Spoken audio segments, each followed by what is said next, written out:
పోటీ పరీక్షలు ప్రిపేర్ అవుతున్న అభ్యర్థులకు ఆరు schedule zone the best course అయితే తీసుకురావడం జరిగింది. మరి ఆరు షెడ్యూల్ జోన్ ఇప్పటివరకు కరెంట్ అఫైర్స్ ప్రోగ్రామ్ అయితే మీకు అందిస్తూ వస్తుంది. The best current affairs Telugu English మీడియంలో పీడిఎఫ్ రూపంలో ప్రతిరోజు కరెంట్ అఫైర్స్ మేమే మీకు నోట్స్ రాసి అందిస్తూ వచ్చాము. బట్ ఇప్పుడు ఆ ప్రోగ్రాంలో మార్పులు అయితే తీసుకొస్తున్నాము. దీని ప్రకారం మీకు కరెంట్ అఫైర్స్ వన్స్ ఆరు షెడ్యూల్ జోన్ని నమ్మి మీరు జాయిన్ అయినట్లయితే current affairs A to Z A exam prepare అవుతున్న వాళ్ళకైనా సరే కంప్లీట్ రెస్పాన్సిబిలిటీ మేము తీసుకుంటాము. దీని యొక్క ప్రోగ్రామ్ విధి విధానాలు ఏంటి అంటే ప్రతిరోజు కరెంట్ అఫైర్స్ ఏవైతే ఉన్నాయో అంశాల వారీగా మేమే అంటే నేషనల్ ఇష్యూస్, ఇంటర్నేషనల్ ఇష్యూస్ ఇట్లా అంశాల వారీగా మేమే పీడిఎఫ్ ఫార్మెట్లో తెలుగు మీడియం మరియు ఇంగ్లీష్ మీడియంలో ఒక పీడిఎఫ్ అందిస్తాము. అందించడంతో పాటు ఏదైతే ముఖ్యమైనటువంటి కరెంట్ అఫైర్స్ అంశాలు ఉన్నాయో ప్రతిరోజు కూడా వాటిని ఎక్స్ప్లెయిన్ చేస్తూ ఒక వీడియో క్లాస్ అనేటువంటిది ఉంటుంది. అంటే మీకు పీడిఎఫ్ అందుతుంది, తర్వాత సెకండ్ మీకు ఏమందుతుంది అంటే దానికి రిలేటెడ్గా ఎక్స్ప్లెనేషన్ క్లాస్ అనేటువంటిది ఉంటుంది. తర్వాత ఈ అంశాలపైన ప్రతిరోజు ఒక టెస్ట్ కూడా ఉంటుంది. అంటే 3 అంశాలు మీకు పీడిఎఫ్, వీడియో ఎక్స్ప్లెనేషన్ వీడియో, దాంతోపాటుగా టెస్ట్ అనేటువంటిది అందుతుంది. ఈ కంప్లీట్ ప్రోగ్రామ్ మీకు 6 నెలల వ్యాలిడిటీతో కేవలం 200 ప్రారంభ ఆఫర్గా 200 రూపీస్కి అందిస్తున్నాం. వన్స్ మీరు 200 పెట్టి పే చేసి జాయిన్ అయినట్లయితే కంప్లీట్గా మెటీరియల్ పరంగా, క్లాసెస్ పరంగా, టెస్ట్ పరంగా కరెంట్ అఫైర్స్ మొత్తం 100% బాధ్యత అనేది మేము తీసుకుంటాం. ద బెస్ట్ ప్రోగ్రామ్ అని అనుకోవచ్చు. ఇంట్రెస్ట్ ఉన్న వాళ్ళు డిస్క్రిప్షన్లో ఇచ్చినటువంటి వాట్సాప్ ఏదైతే మనకు యాప్ లింక్ ఉందో యాప్ లింక్ ద్వారా పర్చేస్ చేసి మీరు బెనిఫిట్ అయితే పొందండి. Thank you. Hi, welcome to ఆరు షెడ్యూల్ జోన్. మరి ఏబిపిఎస్సి గ్రూప్ 2 ప్రిలిమినరీకి సంబంధించి హాల్ టికెట్స్ కూడా వచ్చేసాయి. మరి టైం చూసుకుంటే దాదాపు మనకి 9 రోజులు కూడా లేదు. దాదాపుగా 90% అభ్యర్థులు అయితే చాలా వరకు ఒక కంగారు టెన్షన్లో అయితే ఉన్నారు. సో చాలామంది మెసేజ్ చేస్తూ ఉన్నారు, సార్ కట్ ఆఫ్ ఎంత ఉంటుంది, పోస్ట్ పోన్ ఇప్పటికీ కూడా ఈవెన్ హాల్ టికెట్స్ వచ్చాక కూడా చాలామంది పోస్ట్ పోన్ అయ్యేటువంటి అవకాశం ఉందా, కట్ ఆఫ్ ఎంత ఉంటుంది, ఎంత వస్తే సేఫ్ అవుతాము, ఇంకా మేమేం ప్రిపేర్ కాలేదు, సరిగా ప్రిపేర్ కాలేదు, అసలు మేము ప్రిలిమినరీ క్వాలిఫై అవుతామా లేదా, గ్రూప్ 2 అనేటువంటిది లక్ష్యంగా ఉన్నాము, కానీ ఇట్లా సడన్గా ఎగ్జామ్ సడన్గా పెట్టడం వల్ల అసలు మళ్ళీ మాకు అవకాశం ఉంటుందా, మేము ఆఫీసర్ అయ్యేటువంటి అవకాశం ఉంటుందా అని చాలామంది రకరకాలుగా టెన్షన్ పడుతూ మెసేజెస్ కానీ కామెంట్స్ కానీ చేస్తూ ఉన్నారు. వాళ్ళందరిలో ఒక భయాన్ని పోగొట్టేటువంటి విధంగా మీరు ఖచ్చితంగా గ్రూప్ 2 ప్రిలిమినరీ క్వాలిఫై అవుతారు అని మీకు ఒక క్లారిటీ, ఏ విధంగా క్వాలిఫై అవుతారు, ఎలా చేస్తే క్వాలిఫై అవుతారు అనేటువంటి అంశాలు ఈ వీడియోలో మనం క్లియర్గా చెప్తున్నాం. కాబట్టి ఎక్కడో కూడా గ్రూప్ 2 ప్రిలిమినరీ క్వాలిఫై కావాలని మీరు అనుకుంటే ఖచ్చితంగా వీడియోని చూడండి. అదేవిధంగా లైక్ చేయండి. కింద కామెంట్ మాత్రం ఖచ్చితంగా మీ అభిప్రాయాన్ని తెలియజేయండి. కామెంట్ మాత్రం తెలియజేయండి మీ అభిప్రాయాన్ని. సో మరి ఇక్కడ గ్రూప్ 2 ప్రిలిమినరీ ఎగ్జామ్ కనుక చూసుకున్నట్లయితే మనకి 25 నుండి హాల్ టికెట్స్ కూడా వచ్చేసాయి. బట్ చాలా వరకు కొంతమంది అంటే ఇక్కడ యాస్పిరెంట్స్ ఎవరైతే ఉన్నారో వీళ్ళు 2 రకాలుగా 2 గ్రూప్స్గా మనం డివైడ్ చేయొచ్చు. ఈ 2 గ్రూప్స్ మధ్య మనకి 2 విభిన్నమైనటువంటి ఒపీనియన్స్ అయితే మనకి ఉన్నాయి. వాటిని మనం అబ్జర్వ్ చేసాం ఈ యొక్క నోటిఫికేషన్ వచ్చిన తర్వాత. ఇందులో 2 గ్రూప్స్ ఎవరు అంటే మొదటి గ్రూప్ తల్లిదండ్రులు సపోర్ట్ ఎంతో కొంత సపోర్ట్ చేసి రూమ్స్లో చదువుకుంటూ లేదా హాస్టల్స్లో చదువుకుంటూ కోచింగ్ సెంటర్స్కి వెళ్తూ ఎంతో కాలం నుంచి వ్యయ ప్రయాసాలు కూడుతూ నోటిఫికేషన్ కోసం ఎదురు చూస్తూ డిప్రెషన్లోకి వెళ్ళి ప్రిపరేషన్ కంప్లీట్ చేసి ఫైనల్గా నోటిఫికేషన్ వచ్చాక ఆనందంతో నోటిఫికేషన్ పూర్తి చేయాలి, ఎగ్జామ్ రాయాలి, వెంటనే క్వాలిఫై అవ్వాలి. ఎలక్షన్స్ తర్వాత ఏం జరుగుతుందో తెలియదు కాబట్టి నోటిఫికేషన్ వచ్చేసింది కాబట్టి ప్రిలిమినరీ జరిగిపోతే మనం ఒక సేఫ్ సైడ్ ఉంటాము. నోటిఫికేషన్కి సంబంధించి ఏ విధమైనటువంటి టెన్షన్ ఉండదు, ప్రభుత్వాలు ఏమైనప్పటికీ కూడా నెక్స్ట్ ఎలక్షన్ తర్వాత ఏం జరిగినప్పటికీ కూడా. కాబట్టి ప్రిలిమినరీ జరిగి తీరాల్సిందే అని పట్టుపట్టి కూర్చున్నటువంటి గ్రూప్ ఒక బ్యాచ్ ఒకవైపు. సో వీళ్ళు అనుకున్న దాంట్లో ఏమాత్రం తప్పలేదు. వీళ్ళ వైపు మనం 100% వీళ్ళ ఒపీనియన్ కరెక్టే. వీళ్ళు ఒక ఎంత పర్సెంట్ ఉంటారంటే ఒక 20% వరకు, ఒక 15% 20 వరకు ఉండొచ్చేమో. బట్ మిగిలిన 80% గ్రూప్ 2 ప్రిపేర్ అయ్యేటువంటి అభ్యర్థులు ఎవరు అంటే తల్లిదండ్రుల సపోర్టు లక్కీగా వాళ్ళకున్నట్టు వీళ్ళకి లేకపోవడం, ఉద్యోగాలు చేసుకోవడం, ఆల్రెడీ పెళ్ళిళ్ళు అయిపోయి మ్యారేజ్ అయిపోయి పిల్లల్ని ఫ్యామిలీని పోషించుకుంటూ చిన్న ఉద్యోగం పెద్ద ఉద్యోగం చేసుకుంటూ నోటిఫికేషన్ అఫీషియల్గా వచ్చేంత వరకు కూడా ఏమాత్రం లీవ్ పెట్టి ప్రిపేర్ అవ్వడానికి వీలు లేని పరిస్థితి ఉన్నటువంటి వారు, మహిళలు ఏదో చిన్న ఉద్యోగాలు కానిస్టేబుల్ ఉద్యోగమో లేదంటే సచివాలయం ఉద్యోగాలు చేసుకుంటూ గ్రూప్ 2 కోసం ఎదురు చూస్తూ ఉండి వచ్చాక నోటిఫికేషన్ వచ్చాక తప్ప లీవ్ పెట్టుకోలేని పరిస్థితి ఉన్నవాళ్ళు వీళ్ళు ఒక బ్యాచ్. వీళ్ళు ఎప్పుడు కూడా వీళ్ళు ఏమనుకుంటారు అంటే నోటిఫికేషన్ వచ్చాక ఒక మినిమం ఒక 5 నుంచి 6 నెలల సమయం ఉంటే కనుక పర్ఫెక్ట్గా ప్రిపేర్ అయ్యి సిద్ధమవుతామని అనుకునేటువంటి బ్యాచ్ అనమాట. సో వీళ్ళ పాయింట్ ఆఫ్ వ్యూలో వీళ్ళది కరెక్టే. ఎందుకంటే వీళ్ళకి తల్లిదండ్రుల సపోర్ట్ లేదు, ఫైనాన్షియల్ లేదు, వీళ్ళే బ్రెడ్ విన్నర్ ఫ్యామిలీకి, వీళ్ళు లేకపోతే ఫుడ్కి అనేది లేదు ఫ్యామిలీకి. కాబట్టి వీళ్ళు మీద ఫ్యామిలీ ఆధారపడి ఉంది కాబట్టి వీళ్ళు జాబ్ చేయాల్సిందే. ముందే లీవ్ పెట్టుకుని కూర్చునేట, ముందే చదువుకునేంత, ముందే ప్రిపేర్ అయ్యేంత వీళ్ళకి కూడా లేదు. వీళ్ళకి ఆ ఫెసిలిటీ అవకాశం లేదు. కాబట్టి వీళ్ళు వాయిదా కోరుకున్నారు.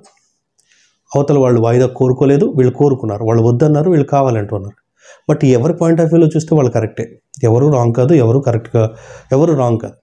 బట్ ఫైనల్గా ఏమైనప్పటికీ ప్రభుత్వం కానీ లేదంటే మన ఏపీపీఎస్సీ కానీ ఎక్కువ ప్రాధాన్యత మనకి ఇటువైపు నుంచి ఇచ్చారు. చాలామంది పోస్ట్ పోన్ చేయొద్దని మనకి అభ్యర్థనలు పెట్టడం అవన్నీ కూడా జరిగాయి, మనం చూస్తున్నాం. కాబట్టి ఫైనల్గా పోస్ట్ పోన్ అనేటువంటిది లేదు. సో మరి ఏది ఏమైనప్పటికీ మనకి కన్యాశుల్కంలో ఫేమస్ డైలాగ్ ఉంటుంది, తాంబూలాలు ఇచ్చాం తనుగు చావండి అని చెప్పి.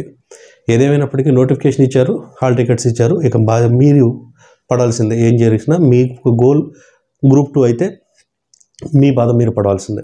ఒక విధంగా చూస్తే ఇక్కడ మీరు చాలా అదృష్టవంతులు. ఏ విధంగా అదృష్టవంతులు అంటే, పోలీస్ కానిస్టేబుల్ నోటిఫికేషన్ ఇలా ఇచ్చి ఇలా ప్రిలిమినరీ కండక్ట్ చేశారు. సో 18% to 19% మాత్రమే క్వాలిఫై అయ్యారు, మిగిలిన వాళ్ళు ఎగిరిపోయారు. ఇక డిఎస్సి సోదరుల పరిస్థితి చూస్తే వర్ణనాతీతం. మనకి నోటిఫికేషన్ వస్తుందనో సిలబస్ గురించో ఎప్పుడైతే అభ్యర్థులు డిప్రెషన్లోకి వెళ్ళిపోతున్నారో ఆ టైంలో సుధీర్ గారు దేవుళ్ళ మనకి ట్విట్టర్ ద్వారానో ఇంకో ద్వారానో మీకు ఒక అఫీషియల్ ఇన్ఫర్మేషన్ ఇస్తూ ఆయన ఈ డిప్రెషన్లోకి వెళ్లకుండా కాపాడడానికి మనకి ఏపీపీఎస్సీ గ్రూప్ 2 నుంచి ఆయననే ఉన్నారు. కానీ డిఎస్సి పరిస్థితి అది కాదు, అసలు ఎవరు లేడు అక్కడ. సో సడన్గా మనకి నోటిఫికేషన్ ఇచ్చారు, ఎగ్జామ్ డేట్స్ కూడా అనౌన్స్ చేశారు. వాళ్ళ పరిస్థితి ఎలా ఉందంటే ఘోరంగా ఉందన్నమాట. వాళ్ళతో పోలిస్తే మనకి కాస్త కోస్తో టైం ఉన్నట్టే. సిలబస్ కూడా ఎప్పటి నుంచో ఉంది కాబట్టి సో కొంతవరకు క్వాలిఫై అయ్యేటువంటి అవకాశాలు మీ అందరికీ ఉన్నాయి. సో ఇప్పుడు ఏ విధంగా చేస్తే క్వాలిఫై అవుతారు, అలాగే క్వాలిఫై అయ్యేటువంటి అవకాశాలు ఉన్నాయంటే 100% క్వాలిఫై అయ్యేటువంటి అవకాశాలు ఉన్నాయి. ఎలా అంటే యావరేజ్ స్టూడెంట్ అయినా, బిలో యావరేజ్ స్టూడెంట్ అయినా.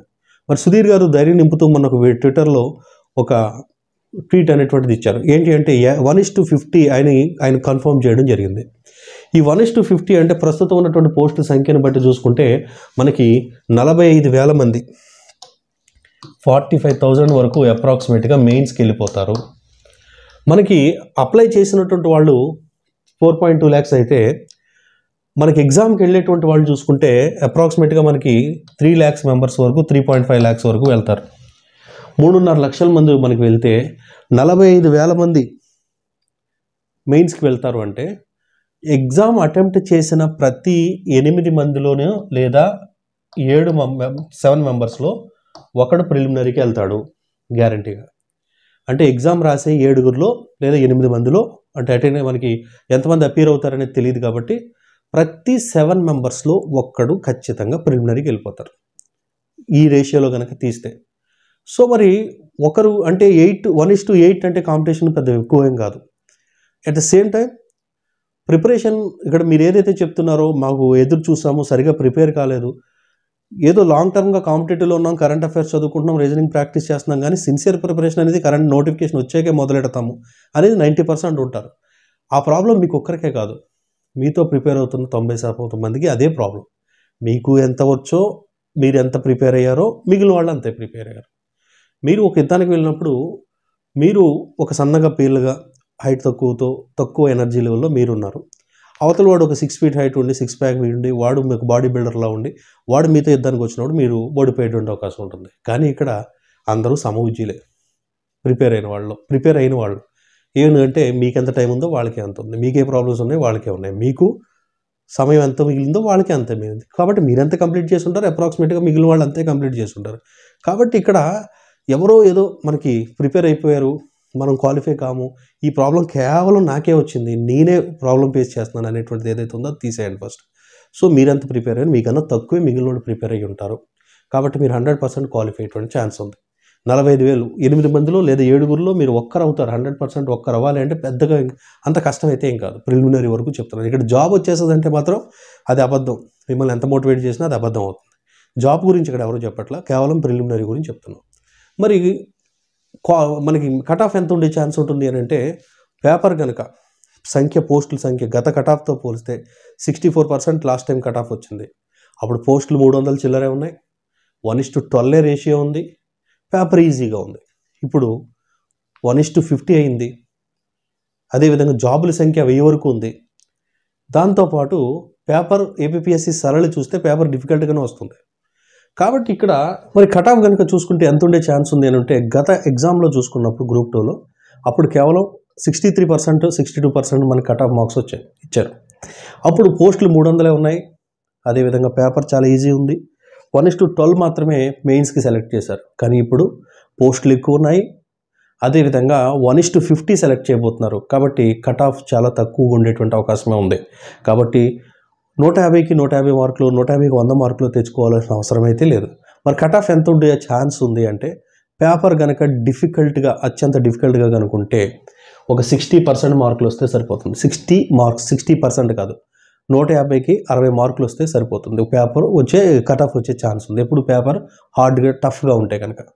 పేపర్ ఒక యావరేజ్ పేపర్ అయి ఉండి పేపర్ మనకి యావరేజ్గా ఉండుంటే కనుక అప్పుడు ఒక 70+ వస్తే సరిపోతుంది. 70 వరకు వస్తే చాలు. పేపర్ డెడ్ ఈజీగా మనకి చాలా ఈజీగా వచ్చింది అనుకోండి, అప్పుడు ఒక 75 మార్క్స్ వస్తే చాలు.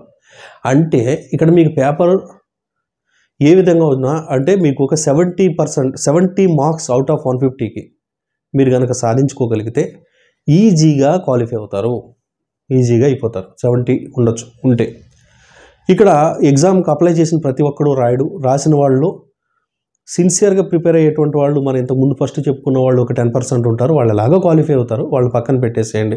బట్ వాళ్ళకి మాత్రమే అవకాశం కాదు కదా. ఇప్పుడు 45,000 అంటే వాళ్ళందరూ కలిపి 45,000 ఉంటారు, వాళ్ళకి 15,000 ఉంటారు. మిగిలిన వాళ్ళు మీకు కూడా ఛాన్స్ ఉంటుంది.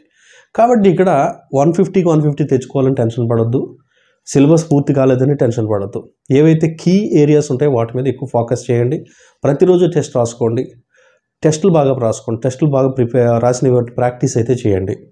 అదేవిధంగా ప్రతి ఒక్కరు ఇక్కడ ఫేస్ చేసేటువంటి ప్రాబ్లం ఏంటి అంటే చదివింది గుర్తుండట్లేదు. ఇదే ప్రశ్న ప్రతి ఒక్కరి నుంచి వస్తుంటుందండి. మీరు రాసే ఎగ్జామ్ గుర్తు పెట్టుకొని రాసేటువంటి ఎగ్జామ్ కాదు. అకాడమిక్ ఎగ్జామ్ గుర్తు పెట్టుకుని ఒక పేరాని యాజ్ టీజ్గా దించి రాయాలి. మీరు రాసేది అది కాదు.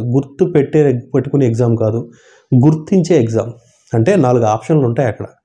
సో మీ మెమరీలోకి మర్చిపోయాం అనుకున్నది అక్కడ 4 ఆప్షన్లు చూడగానే ఆటోమేటిక్గా తన్నుకు వస్తుంది మీరు చదివింది బయటికి. మీకు మాత్రమే కాదు, ప్రిపేర్ అవుతున్నటువంటి వాళ్ళు ఎవరైతే ఉన్నారో ఎగ్జామ్లో ప్రతి ఒక్కడికి ఇదే ప్రాబ్లం. ఈవెన్ సివిల్ సర్వీసెస్లో దేశంలో నెంబర్ 1 ర్యాంక్ సాధించినటువంటి వాడు కూడా ఎగ్జామ్ ముందు బుక్ తిరిగేస్తే అదంతా గుర్తులేనట్టుగాను ఏదో కొత్త విషయం చదువుతున్నట్టుగానే ఉంటుంది. అది సహజం, అలా ఉండాలి కూడా. అలా ఉండకుండా చదివింది మొత్తం నాకు వచ్చేసిందన్న ఫీలింగ్తో మీకు ప్రౌడ్గా అట్లా వచ్చినట్లయితే సంథింగ్ మీకు ఏదో సైకలాజికల్ ప్రాబ్లం ఉందనేది. ఖచ్చితంగా ఇది కంపల్సరీ అందరికీ ఉంటుంది, మీకు మాత్రమే కాదు. కాబట్టి ఆ విషయాన్ని పక్కన పెట్టండి. ఇంకొకటి ఏంటంటే కొత్త బుక్స్ టచ్ చేయొద్దు, కొత్త మెటీరియల్స్ టచ్ చేయొద్దు. పనికి మాలిన వాట్సాప్, టెలిగ్రామ్ గ్రూపుల్లో ఉండి నాకు ఆ మెటీరియల్ పంపండి, నాకు ఈ కరెంట్ అఫైర్స్ PDF పంపండి, లేదా నాకు బడ్జెట్ పంపండి, నాకు ఇంకోటి పంపండి అని అడిగి తర్వాత వాటిని తెచ్చుకోవడం, వాటిని చదవడం, ఇట్లాంటివన్నీ మానేసేయండి. ఇప్పుడు వరకు చదివిన చాలు, మీరు ఏం చదివారు అది. ఈ టెలిగ్రామ్లో PDFలను అడుక్కోవడం అనేటువంటిది ఆడెవడో మీకు ప్రిపరేషన్కి సంబంధం లేకుండా మీరు ఈరోజు సింధు నాగరికత, time and distance, Indian society terminology నేను ప్రిపేర్ అయ్యానండి. ఈరోజు నేను అదే ప్రిపేర్ అయ్యాను. కానీ నా ప్రిపరేషన్కి సంబంధం లేకుండా టెలిగ్రామ్ గ్రూప్లో వాళ్ళకి నచ్చిన బిట్లు ఏవో పెడితే వాటిని ప్రాక్టీస్ చేసుకుంటూ కూర్చుంటే, వాటికి ఆన్సర్లు చేసుకుంటూ దాని మీద వచ్చిన డౌట్కి మళ్ళీ 10 మందితో డిస్కషన్స్ పెట్టుకుంటూ కూర్చుంటే మీ ప్రిపరేషన్ వెనక్కిపోతుంది. నీ ప్రిపరేషన్కి అనుగుణంగా ప్రాక్టీస్ చేసుకో బిట్లు. అదొక టెస్ట్ పేపర్స్ కొనుక్కుంటావా, ఆన్లైన్లో టెస్ట్ సిరీస్ కొనుక్కుంటావా, అంతే తప్ప కంబైన్డ్ ప్రిపరేషను ఎవరికో వచ్చిన డౌట్కి మీరు తలకిందులుగా తపస్సు చేసి ఎట్లా వాటికి ఆన్సర్లు చేయడము. ఒకడు టెలిగ్రామ్ గ్రూప్లోనో వాట్సాప్ గ్రూప్లోనో ఉండి నాకు హాల్ టికెట్ రావట్లేదు, సంథింగ్ నేను ఇక్కడ ఏదో మిస్టేక్ చేశాను, నాకు సెంటర్ ఎక్కడ రావట్లేదు ఇట్లా అని చెప్తే వాళ్ళకి మీరు ఉత్సాహంతో వాడికి ఆన్సర్ చేసేయడము, లేదా సెంటర్ ఎక్కడ వచ్చింది ఇలాంటి సోది కార్యక్రమాలు పెట్టుకోవడం, ఇవన్నీ తీసేసి హ్యాపీగా మీకు ఎంత వచ్చో అంత చదువుకోండి. కొత్త పుస్తకాలు తీయొద్దు, కొత్త చాప్టర్లు చదవద్దు, చదివిందే తిరిగి మళ్ళీ చదువుకోండి. ఈ 10 రోజులు సిన్సియర్ ఆస్పిరెంట్స్ ఎవరైతే ఉన్నారో వాళ్ళ హెల్త్ని కాపాడుకోండి. ఎమోషనల్ స్ట్రెస్ ఏదైతే ఉంటుందో, అంటే మనకు కోపాలు ఉండొచ్చు, నోటిఫికేషన్ ఇప్పుడు వచ్చింది, నోటిఫికేషన్ వెంటనే ఎగ్జామ్ పెట్టేశారు, లేదా ఇంకోటి, లేదా ఆ నోటిఫికేషన్ రాలేదు, సంథింగ్ ఏదో మీకు ఎమోషనల్గా స్ట్రెస్ ఉండొచ్చు. దాన్ని తీర్చుకునే సమయం మన ప్రజాస్వామ్యంలో ఉంటుంది, వేరే వే ద్వారా ఉంటుంది. కానీ ఇప్పుడు మీ కెరియర్ ఉంది కాబట్టి దీని మీద ఫోకస్ చేయండి. అట్లాంటి వాటికి చాలా సమయం అయితే ఉంటుంది. కాబట్టి కొత్తవి చదవద్దు, PDFల మీద డిపెండ్ అవ్వద్దు, ఎవడికి వచ్చిన డౌట్లు మీరు సాల్వ్ చేయొద్దు, ఎవడో పెట్టే బిట్లు మీరు మీ ప్రిపరేషన్కి సంబంధం లేకుండా ప్రాక్టీస్ చేయొద్దు. అనవసరంగా రెచ్చగొట్టితే ఎవరొకరు రెచ్చిపోవద్దు.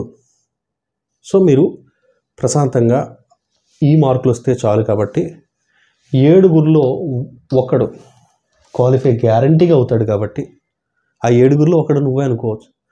కాన్ఫిడెంట్గా వెళ్ళు. మర్చిపోతున్నాం, గుర్తుంట్లో ఇట్లా ఎన్ని తీసి పడేసే ఫస్ట్. సో ఫోకస్డ్గా వెళ్ళి తెలిసి తప్పులు చేయకుండా, తెలిసిన బిట్ని రాంగ్ పెట్టకుండా ప్రశాంతంగా కూర్చుని ఇప్పటి వరకు మీరు ఏం చదివారో దాన్ని మీ ఓన్గా, ఇంకెవరి ప్రణాళికలు, ఒకప్పుడు మేమే ప్లాన్ ఇచ్చాము, ఈ టైం వరకు షెడ్యూల్ అన్నాము, ఇది చదవండి అని చెప్పాం. ఈ దగ్గర రోజుల్లో కొత్తగా చేద్దాం అనుకున్న వాళ్ళకి ఎవరి షెడ్యూల్ కానీ ఎవరికి కూడా పనికిరావు. మీరేంటి, మీ ప్రిపరేషన్ ఏంటి, మీ స్టామినా ఏంటి, ఇదంతా కూడా మీకు ఒక ఐడియా వచ్చేసింది. కాబట్టి మీకు అనుగుణంగా, మీకు కంఫర్ట్గా మీరు ప్రిపేర్ అవ్వండి. తెల్లవారుజామున నిద్ర లేచి చదవడం మీకు అలవాట్లేదు, కష్టం, మానేయండి. 10ంటికి లేచి నైట్ 12 దాకా చదవండి. సో అట్లా అంటే మీ కంఫర్ట్ జోన్లో మీరు వెళ్ళి మీరు ఎగ్జామ్ రాయండి తప్ప ఈ 10 రోజులు మీ శరీరాన్నో మనసునో కష్టపెట్టేసి ఇంతకు ముందు లేని కొత్త డిసిప్లిన్ తీసుకొచ్చేసి అలవాటు చేసేద్దామని ట్రై చేసి ఓవర్ యాక్షన్ చేయొద్దు. మీరు ఎట్లా కంఫర్ట్గా ఉంటే అట్లా చదువుకోండి. కొత్త వాటి జోలికి వెళ్ళొద్దు. చదివిందే చాలు. చదివింది మళ్ళీ చదవండి. ముఖ్యమైనటువంటి టాపిక్లు చదువుకోండి. కంబైన్డ్ స్టడీస్ ఈ 10 రోజుల్లో అయితే పక్కన పడేసేయండి. ఎవరికి వచ్చిన డౌట్లు మీరు సాల్వ్ చేయొద్దు. 7గురిలో ఒకటి ఖచ్చితంగా మీరు ప్రిలిమినరీ నుంచి మెయిన్స్కి వెళ్తారు. కాబట్టి అందులో నువ్వు ఉన్నావని 100% నమ్ము. ఖచ్చితంగా చదువుకో. అస్సలు బ్రెయిన్లో నెగిటివ్ థాట్స్ అనేది తీసేయి. ఎమోషనల్గా అయిపోకుండా, అంటే ఎమోషనల్గా రెచ్చిపోవడాలు కానీ, కోపాలు కానీ ఇవన్నీ కూడా పక్కన పెట్టేసి ప్రశాంతంగా చదవండి. వీలైతే ఎవరైతే జాబ్కి లీవ్ పెట్టుకోలేదో కనీసం ఈ వారం రోజులు లీవ్ పెట్టుకునైనా చదవండి. 100% ప్రిలిమినరీ క్వాలిఫై అవుతారు. మెయిన్స్ మీరు ప్రిలిమినరీ క్వాలిఫై అయ్యాక మెయిన్స్లో ఫ్రీగా మిమ్మల్ని తీసుకొని మిమ్మల్ని క్వాలిఫై చేయించి మిమ్మల్ని గట్టెక్కించే బాధ్యత మేము తీసుకుంటాం. దానికి సంబంధించిన విధి విధానాలని మేము తర్వాత తెలియజేస్తాం. కాబట్టి సిన్సియర్గా ఉండండి. అనవసరమైన వీడియోస్ కూడా చూడొద్దు. ట్రిక్కులు ఇట్లాంటివి ఏమీ పనికిరావు. ఈ టైంలో ట్రిక్కులు లేవు, ఏమీ లేవు. చదివామా, ప్రశాంతంగా వెళ్ళి ఎగ్జామ్ రాసామా, తెలిసిన దాన్ని తప్పు పెట్టకుండా వచ్చామా, తెలియని దాన్ని కూడా ఇక్కడ ప్రిపరేషన్ అంటే చదివి రాయడం మాత్రమే కాదు, తెలియని దాన్ని వదిలేయడం కూడా ఒక ప్రిపరేషన్లో ఒక భాగమే. అది కూడా నేర్చుకోండి. గ్రాండ్ టెస్ట్లో ఏవో మనకి మాక్ టెస్ట్లో రాస్తున్నప్పుడు తెలియని దాన్ని వదలడం కూడా నేర్చుకోండి. ఏదో ఒకటి పెట్టేయడం చేసి వచ్చిన మార్కులు పోగొట్టుకోవడం కాదు. సో పర్ఫెక్ట్గా మిమ్మల్ని మీరు నమ్మండి ఫస్ట్. ఈ ప్రాబ్లమ్స్ మీకు మాత్రమే కాదు, అందరికీ ఉన్నాయని అనుకోండి. సో మిమ్మల్ని మీరు నమ్మి మీరు క్వాలిఫై అవుతారని ప్రతిరోజు మార్నింగ్ లేవగానే ఒక 5 నిమిషాలు మీరు గ్రూప్ 2 ఆఫీసర్ అయినట్టుగా, మీ ఊరికి వెళ్ళినట్టుగా, మిమ్మల్ని అందరూ అప్రిషియేట్ చేస్తున్నట్టుగా, మీ ఫ్యామిలీ గర్వంగా ఫీల్ అవుతున్నట్టుగా ఇదంతా ఊహించుకోండి. మిమ్మల్ని మీరు సెల్ఫ్గా ఊహించుకోండి. ఖచ్చితంగా మీలో పాజిటివ్ ఎనర్జీ అనేటువంటిది వస్తుంది. ఖచ్చితంగా మీరు క్వాలిఫై అవుతారు. క్వాలిఫై అయ్యాక మాట్లాడుకుందాం. Thank you.